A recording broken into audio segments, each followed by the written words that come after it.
오늘 우리가 읽은 성경 말씀을 한마디로 조리면 성도는 세상 목적과 방법보다 하나님의 뜻을 따르는 자이다 말해주고 있습니다. 성도는 세상 목적과 방법보다 하나님의 뜻을 따르는 자이다. 무엇이 세상의 목적입니까? 세상은 나를 위한 것입니다. 세상이 점차 하나님의 나라가 아니라 지옥처럼 변하는 이유는 나밖에 모르기 때문입니다. 또한 세상은 그 세상을 사는 방법이 타인을 이용하는 것입니다. 다른 사람을 목적으로 삼지 않고 이용하려고 하는 것이죠. 그것은 비단 세상만이 아닙니다.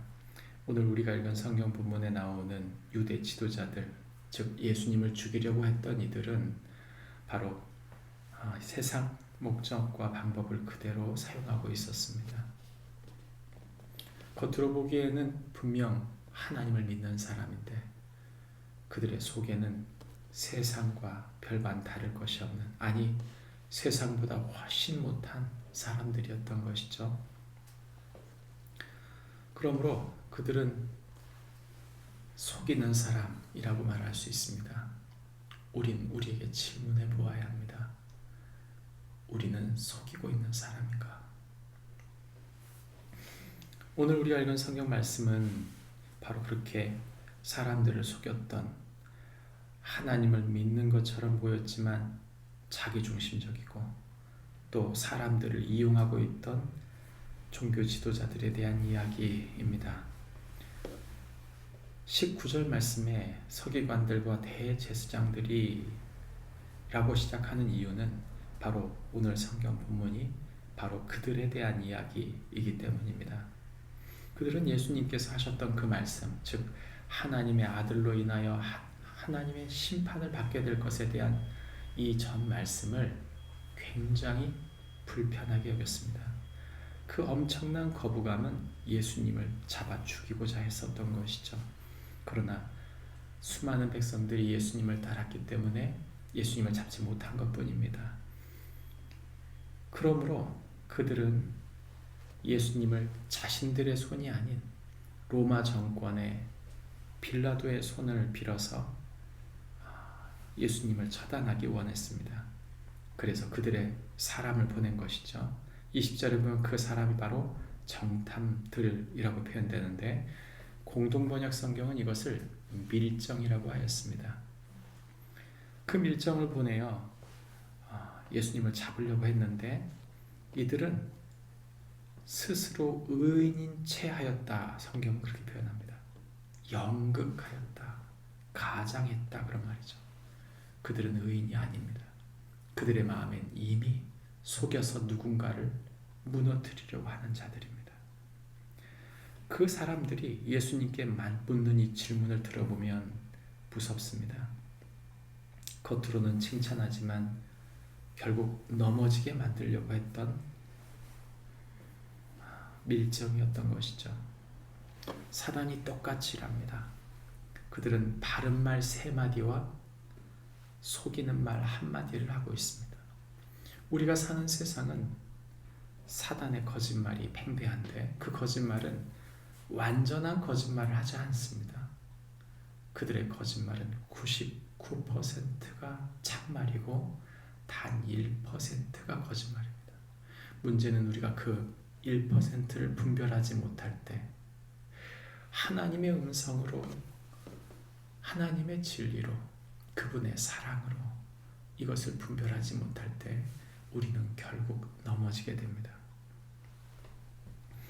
이 무서운 말의 핵심은 바로 우리가 가이사에게 세를 바칠까요 말까요입니다.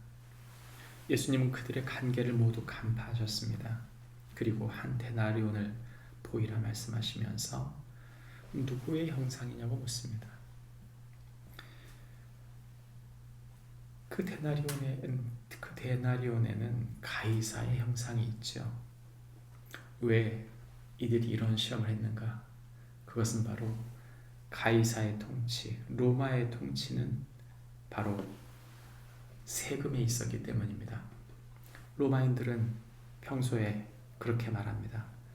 지배한다는 것은 세금을 걷는 것이다. 즉 로마의 무서운 통치는 다름이 아닙니다. 세금입니다. 결국 돈으로 이어지는 것이죠. 모든 전쟁은 돈을 위해 하는 것입니다. 사람들의 중심에 돈이 있다는 걸 보여주는 것이죠. 그런 이스라엘을 다스리고 있는 로마가 이스라엘 사람들에게 걷고 있던 그 세금에 대한 이야기를 하는 것입니다. 즉, 당신은 납부를 거부하고 있습니까? 아니면 납부를 인정하고 있습니까? 이 질문이죠. 이 이야기를 함으로써 예수님을 로마의 황제 아래에 있는 사람인지를 아니면 하나님의 사람인지를 묻고 있는 것입니다. 이원론적인 것이죠. 이런 이원론적인 질문은 지금도 똑같이 이루어집니다. 당신의 정당은 어디입니까? 당신의 출신은 어디입니까?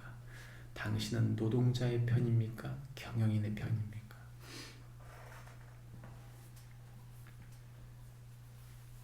우리는 어느 편에 서 있습니까?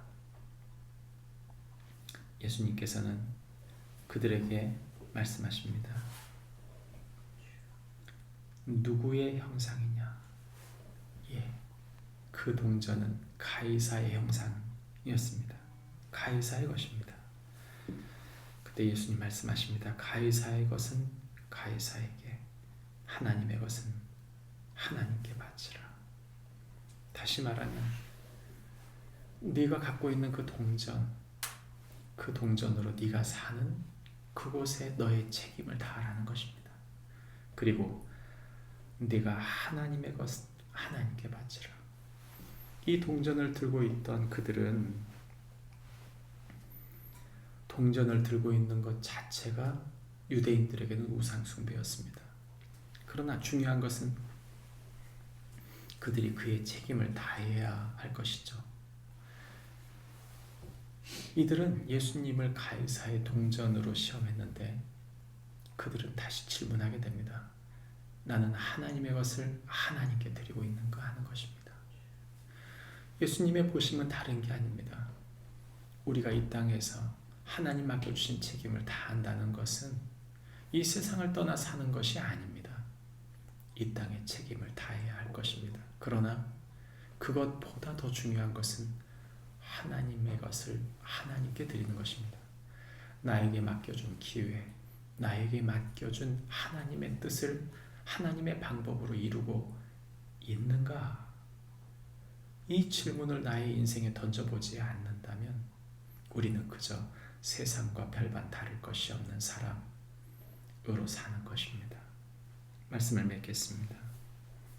주님은 우리가 주님의 것 되었다고 말씀하십니다. 예수님의 이 땅에 오심은 그분이 하나님 나라의 왕이실 뿐 아니라 그 왕이신 하나님이신 예수님이 우리를 구원하셔서 그 예수 그리스도의 핏값으로 우리를 하나님의 것 되게 하셨다는 것입니다.